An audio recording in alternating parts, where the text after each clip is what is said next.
পরিযান পর্ব ৮ লিখেছে ঈশিতা রহমান সানজিদা। হারিকেনের আবছা আলোয় হঠাৎ এক রমণীকে দেখে ঘাবড়ে যায় শায়ের।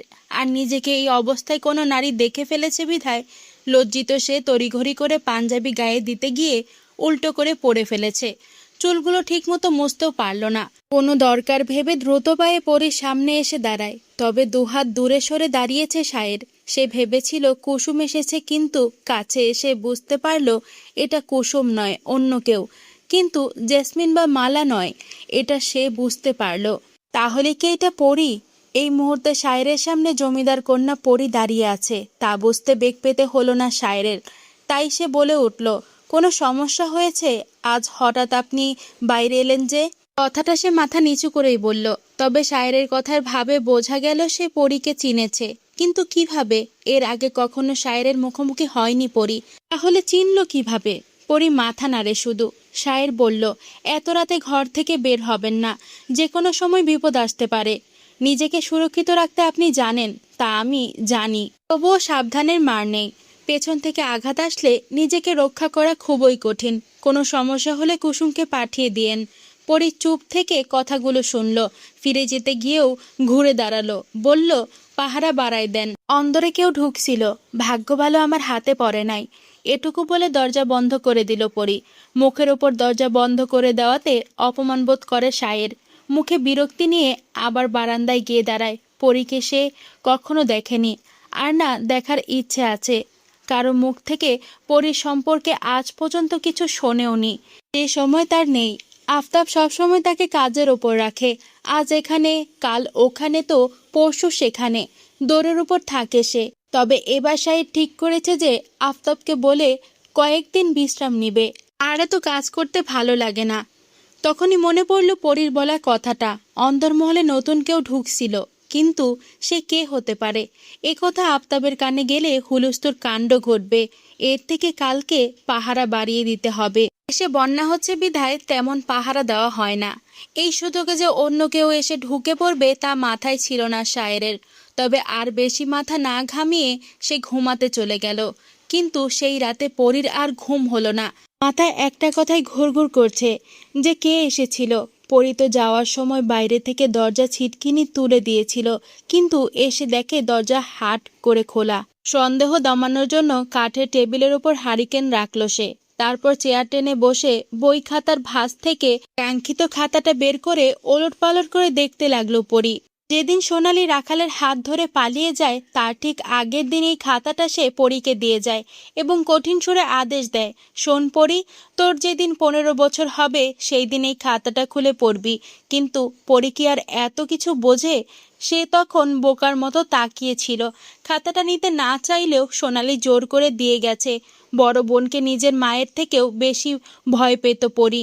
সারা বাড়িতে এই একটা মানুষের কথাই মান্য করতে দেখা যেত পরীকে, আর খুব ভালোবাসত। তাই সোনালির কথার অবাধ্য হয়নি পরী। 15 বছর বয়সে পা দিয়েই খাতাটা খুলে বসেছে। কিন্তু সোনালির এরকম শর্ত দেওয়ার মানে আজও বুঝে উঠতে পারেনি পরী। স্মৃতিচারণ করতে করতে পরবর্তী পাতা উল্টালো পরী। সেখানে গোটা গোটা অক্ষরে লেখা। পাতা উল্টে দেখো একটা গল্প লেখা। এই গল্পটি পরী ছাড়া অন্য কারো পড়া মানা। আনমনে হাসল পরী। তারপর পাতাটা উল্টে ফেলে। ভালোবাসা কি, সেটা আমাকে রাখাল শিখিয়েছে। ভালোবাসা, ভালো লাগা, মায়া একটা মেয়ে ততক্ষণ পর্যন্ত বোঝে না যতক্ষণ না সে প্রেম নিবেদন পায়, আর তার চোখে না কাউকে ভালো লাগে। এ দুটো জিনিস ছাড়া কারো পক্ষে ভালোবাসা বোঝা অসম্ভব। এসব আমাকে রাখালই বুঝিয়েছে। বুঝতাম না যে ভালোবাসা কি, কাউকে কখনো ভালোও লাগেনি। এমনকি বুঝতেও পারিনি যে আদৌ আমার কাউকে ভালো লাগে কিনা। সেই দিন ওই রাখাল আমাকে চোখে আঙুল দিয়ে আমার ভালো লাগা আমাকেই বুঝিয়েছে, অবাক করে দিয়েছে আমাকে। স্কুল থেকে ফেরার সময় রাস্তায় দেখা হতো রাখালের সাথে। সে নাকি আমার জন্যই দাঁড়িয়ে থাকতো। প্রথমে এত কিছু ভাবতামই না। 14 বছর বয়সে আর কত বুঝবো। একদিন সে কোথা থেকে এসে হাতে একটা চিঠি গুজে দিয়ে গেল। আমি অবাক হয়ে তাকিয়েছিলাম। শানু আর দীপা দুপাশ থেকে ঠেলা মেরে সেই দিন অনেক রসিকতা করেছিল। বাড়িতে এসে চিঠিটা খুলে একরাশ মুগ্ধতা ঘিরে ধরেছিল আমাকে। এত সুন্দর করে কেউ চিঠি লিখতে পারে তা আমি কখনোই ভাবিনি। আমি জানি পড়ি, তোর এখন চিঠিটা পড়তে খুব ইচ্ছে করছে। পড়বি? তাহলে পরের পাতা উল্টা। সত্যি পরীর জানতে ইচ্ছে করছে, তাই সে দ্রুত পাতা উল্টায়। ভাতের দানাকে আটা বানিয়ে চিঠিটা আটকানো রয়েছে খাতার পৃষ্ঠার সাথে। পরী সেটাকে খুলে পড়তে লাগলো। স্বর্ণকেশী কন্যা সোনালি, পত্রের শুরুতে প্রিয় বলে সম্বোধন করিনি কেন জানো? কারণ কারো প্রিয় হতে গেলে তার মন জয় করতে হয়, তার অনুমতি নিতে হয়। আমি জানি না আমি তোমার প্রিয় কিনা, কিন্তু তুমি আমার প্রিয়, আমার প্রিয়তমা। আমি জানি না কিভাবে তোমার মন জয় করতে হবে, তবে আমি তোমার প্রেমে পড়ে গেছি, আর উঠতেই পারছি না। এখন তুমি যদি আমাকে একটু ওঠাও তাহলে খুব ভালো হয়। যখন ধান ক্ষেতের আইল ধরে হেঁটে যাও, ধানের শীষে তোমার শরীরের ছোঁয়া লাগে, ঘাসগুলো তোমার কোমল পায়ের স্পর্শ অনুভব করে, আমার খুব হিংসে হয়। আমি কেন পারি না?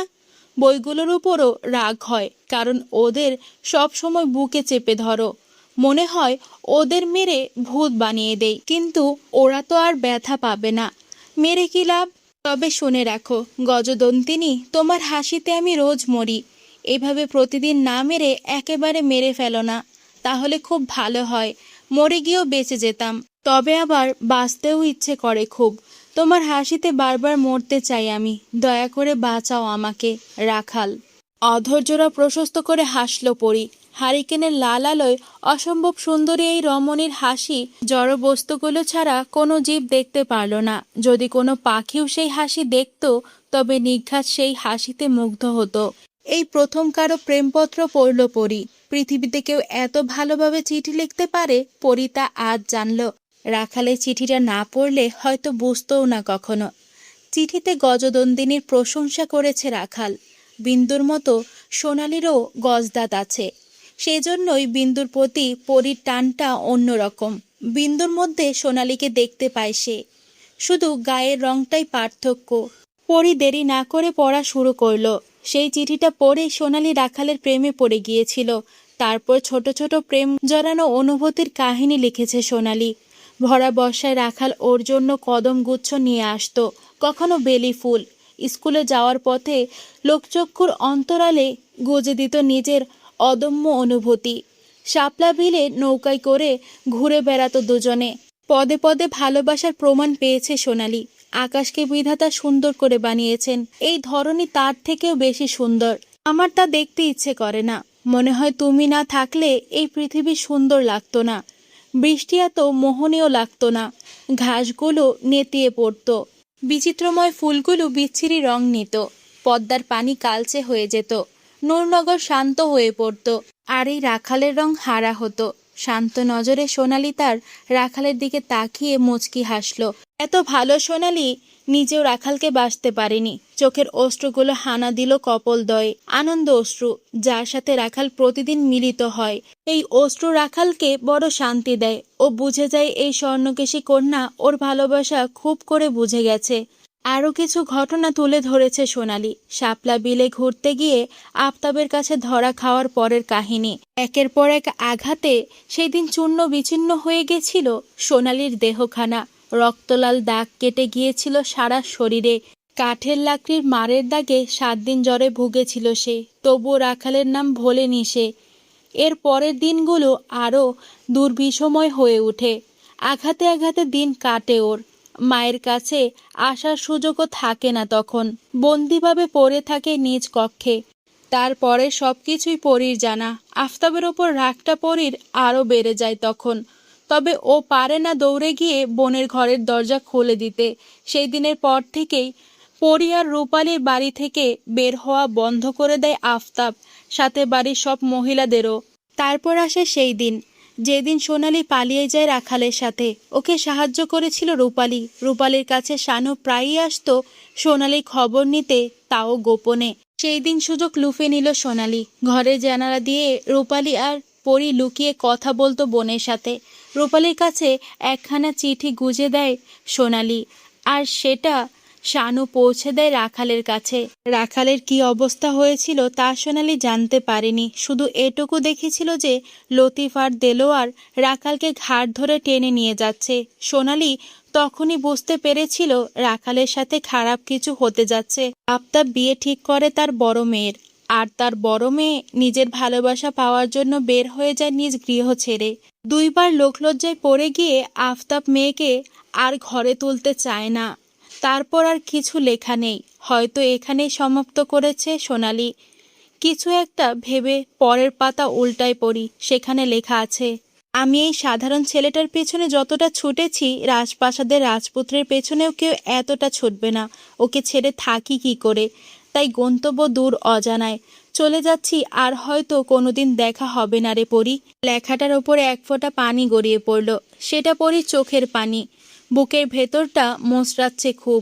তাহলে কি সোনালির কথা সত্যি? আর কোনোদিন দেখা হবে না বোনের সাথে?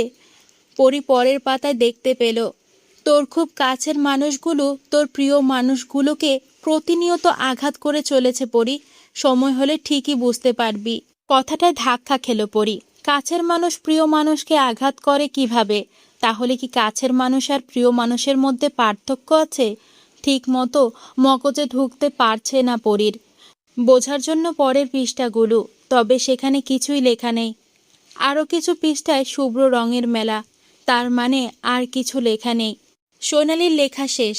বাক্যটা ভাবনায় ফেলে দিল পরীকে। কাছের মানুষ প্রিয় মানুষের মানেটা পরীর মাথা ঘুরিয়ে দিচ্ছে। সোনালি আসলে কি বোঝাতে চাইছে পরীকে? এই রহস্য উদ্ঘাটন করতে হলে মালার কাছে যেতে হবে। একমাত্র মালাই পারবে সোনালির কথার মানে বোঝাতে। ওর কোন কাছের মানুষ ওর প্রিয় মানুষকে আঘাত করছে তা জানতেই হবে। ভাবনাগুলো আর ঘুমোতে দিল না 15 বছরের কিশোরীকে। বাকি প্রহর বিনা নিদ্রায় পার করল সে। ভোরের দিকে ঘুমিয়ে পড়েছে পরি, ফলে ওর ঘুম ভেঙেছে দেরিতে। কাল রাতের কথা মনে পড়তেই ও ছুটে গেল মায়ের কাছে, কিন্তু মালাকে অন্তরের কোথাও পেল না। দরজার ফাঁক দিয়ে বৈঠক ঘরে চোখ পড়তেই মালাকে দেখল পরি। আসিফা শেখরের সাথে কথা বলছে মালা। পরি নিজের ঘরে চলে যেতে চেয়েও থেমে গেল। শেখর আর আসিফকে ভালো করে পর্যবেক্ষণ করতে লাগলো। কথা শেষে যখন ওরা চলে গেল, তখন ওদের পায়ের দিকে তাকালো পরি। মৃদু হেসে সে দৌড়ে চলে গেল, আর ভুলে গেল সোনালির বলা কথাটা। পরিযান পর্ব 8 এখানেই শেষ করছি। আজকের পর্বটা আপনাদের কাছে কেমন লাগলো অবশ্যই কমেন্টস করে জানাবেন। গল্পটি ভালো লাগলে চ্যানেলটি সাবস্ক্রাইব করে বন্ধু হয়ে পাশে থাকবেন। সবাই ভালো থাকবেন, সুস্থ থাকবেন। আল্লাহ হাফেজ।